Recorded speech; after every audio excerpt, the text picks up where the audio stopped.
Dobro veče i dobrodošli. Hajmo da i večeras ljubav može.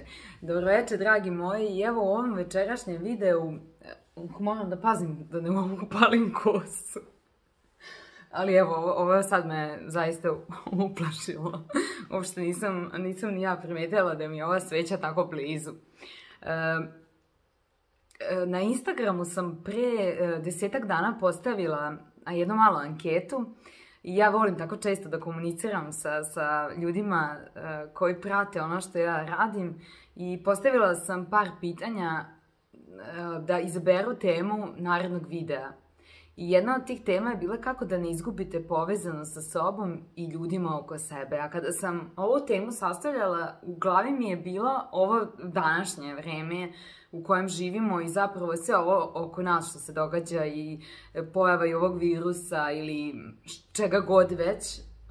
Postoje razne teorije, ali mene, kažem, to prosto ne zanima, nego me zanima kako da sebe u ovoj situaciji povežemo sa sobom, odnosno kako da ne izgubimo tu povezanost sa onim najdivnijim delovima naše ličnosti, da ne utonemo u ovu svakodnevnicu, a na kraju krajeva kako da ne izgubimo povezanost sa ljudima oko sebe.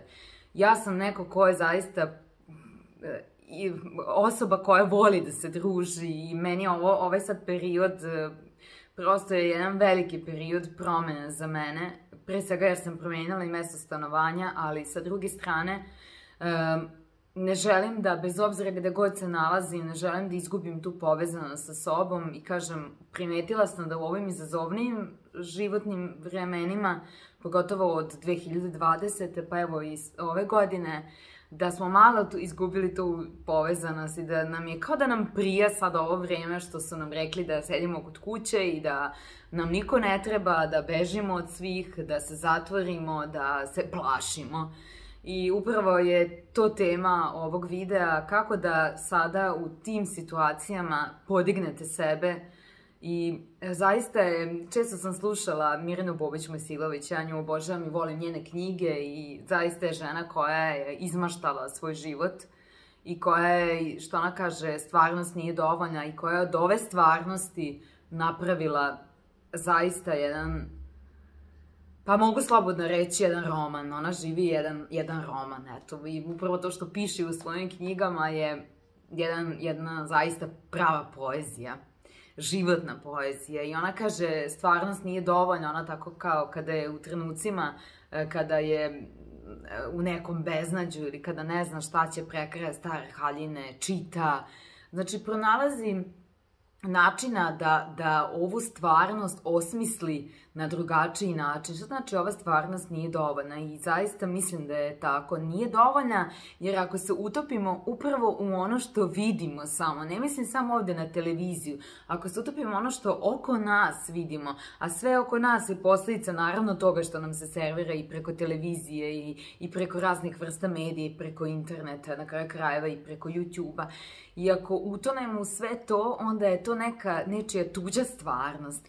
I ja sam pokušala sebi ovde da osmislim svoju stvarnost i mislim da čovek na tom mikroplanu ne sme sebi da dozvoli da potone, jer ova stvarnost, ovo sad što se sve događa, imam utisak da je kao jedan živi pesak i ako niste dovoljno jaki i snažni da vas tako mic po mic vuče samo na dole, da ne primećujete uopšte, nego u jednom momentu samo ćete se probuditi i to sad što živite će za vas biti normalno. Isto kao što nam je nekad bilo normalno da odlazimo u pozorište, bioskope, sad nam je normalno da, gledam pre koji dan ovde u Frankfurtu su će organizovati raznorazne virtualne obilaske grada i sad ja razmišljam, do juče smo obilazili grad sa vodiča, na primjer, ili hrlili smo na neke raznorazne turističke destinacije, a sada to sve radimo online. I ja ne želim to da se utopim. I to je jedan vid moje, da kažem, borbe na tom mom ličnom planu i ja ne želim da listam knjigu online. Meni je to totalno suludo. Ja želim da otvorim knjigu i da mirišem njene stranice i to je život. To je to je taj trenutak koji ne smete nikako da zaboravite i ne smete nikako da se odreknete. I zato kažem, tih nekih normalnih stvari koje smo imali i na koje smo navikli danas nekako kao da su nam oduzeti, ali mislim da bez obzira što nam je ta stvar nametnuta, mislim da mnogo toga smo danas i mi pristali i na mnogi te stvari smo mi sami nekako ocekli iz našeg života. I sad, pored ovoga što možete da smanjite udeo televizije i masovnih medija u svom životu, mislim da je jedna od ključnih važnosti biti povezan sa živim ljudima. Znači, nisu nam potrebni sprave, nisu nam potrebni aparati i nisu nam potrebni nikakvi dodaci koji bi oživeli na život koji već u nama postoji. I zato ljudi su nešto što čine naš život, neću reći sadržajnijim, ali što daje onaj sok životu.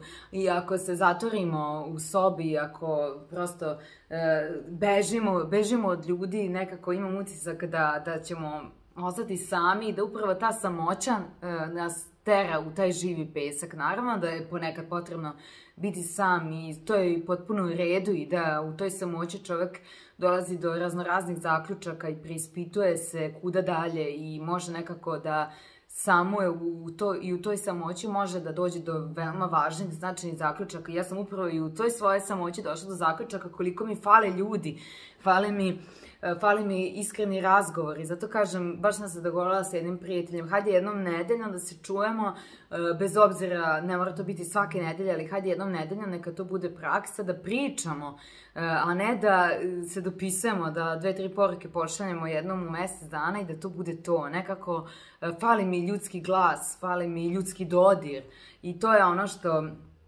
što mislim da je upravo ta povezanost sa drugim ljudima, da je ovaj period korone, mislim da treba da shvatimo da upravo suprotno, ne da povlađujemo sistemu i onome što nam je nametnuto, nego da povlađujemo ljudima oko nas, a tako što ćemo da ih pozivamo u naš život.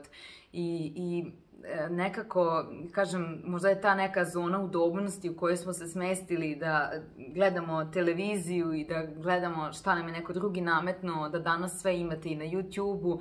Mislim da to ne ide u dobrom pravcu i da nam neće dati onu suštinu koje svi tragamo i da nam neće dati smisao. Jer, kažem, samo u toj interakciji sa drugim ljudima i u tom spajanju sa njihovim dušama ja kažem, kad čujem samo glas neke drage osobe, a tek da ne kažem o dodiru, o zagrljaju ili o trenucima koje provodite zajedno, odmah se bolje osjećate, ali ako se vaš dan samo sastoji od toga da idete, radite, spavate i jedete, onda vi ste samo preživljavate ovaj život, a ja mislim da smo mi pozvani da ovaj život živimo. I upravo ta povezanost ne samo sa svetom, nego sa samim sobom. Prvo, da bi se povezala sa svetom, moram da se povežem sa sobom. Možda je to i najteže. To sam htjela da vam kažem, jer ako bih ja imala i želju nekoga da čujem, a da nisam cijela dan ispod ćebeta ili deke, to znači da sam se povezala dobro sa sobom. I gurajte sebe u tom pravcu. Znam da je nekada teško i znam da pogotovo u ovim izazovnim vremenima možda sve izgleda kao da je ovo vreme beznađa, besmisla i jednog kolektivnog ludila, ali verujte mi da nije. Mislim da će se upravo u ovim vremenima da smo dobili priliku da nam se svest proširi i da smo dobili priliku da pokažemo koliko nam, bez obzira na napredovanje tehnologije, na napredovanje svega onoga što nam se čini kao nešto novo i izazovno, da nikada to ljudsko zbližavanje i ta ljudska povezanost da nikada ne može da pređe u drugi plan i nikakva tehnologija i nikako naučno dostignuće ne može da izvrše čoveka iz čovekovog života.